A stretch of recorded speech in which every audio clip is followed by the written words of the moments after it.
Gamecocks, another big challenge for USC. They stand 3-3. You got 6 games left in the regular season. Last year they won their last 6 regular season games to finish 9-3.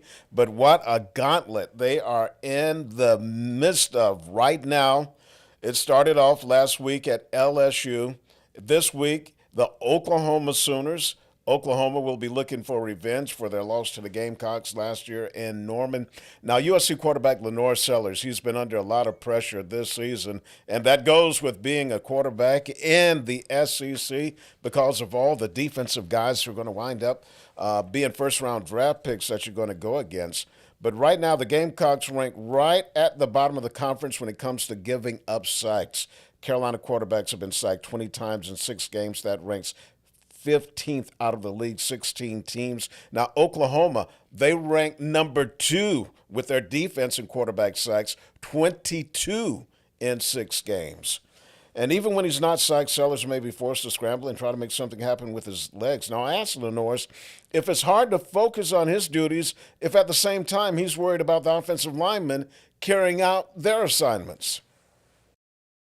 It's just hard. Football is already hard as it is. It's just a lot because it's kind of like, or if something breaks down, it's kind of like I'm the one with the ball, so I got to make it right. So it's kind of like they gonna make a mistake, like we all got to like work together if that makes sense. So if they make a mistake, I just can't do anything like put us in a worse situation, like just throw a ball up or something like that in that case scenario. But we just got to fix it and make it right. Now, Lenores was very candid right there.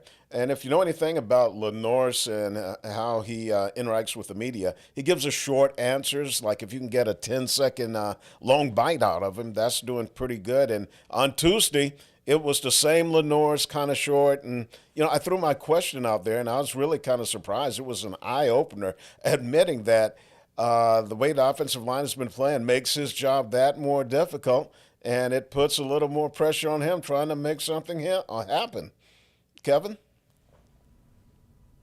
Yeah, I was a little surprised to hear that. I thought we would just get the generic answer of, supporting your guys, and it's nice to hear the honesty.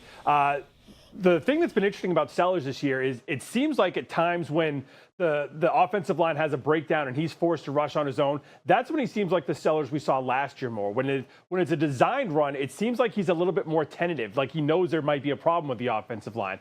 So it might just be something that he needs to get out of his own head and just not think about it and just run as best he can, like he does when the play gets broken down and he has to buy himself some time. But it's got to be hard with the offensive line struggles. And I know we've been talking about Sean Elliott this week, and hopefully he can have something to do with that and have a bit of a change and some improvement in that line going into this week. But it's going to be tough. Like you said, this is an Oklahoma team that really rushes the quarterback and puts pressure on him. So Sellers is going to be under some duress at a lot of times this weekend, Tegan.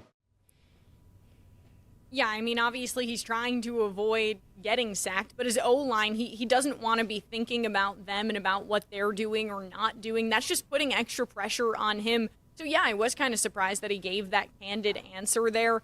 But, I mean, it shouldn't be, his job to be worrying about the O-line. Shane Beamer made the decision that he did this week, to hopefully take that pressure off of him. We won't really know if it'll work until this weekend, but yeah, definitely a bit stressful for him, Carmine.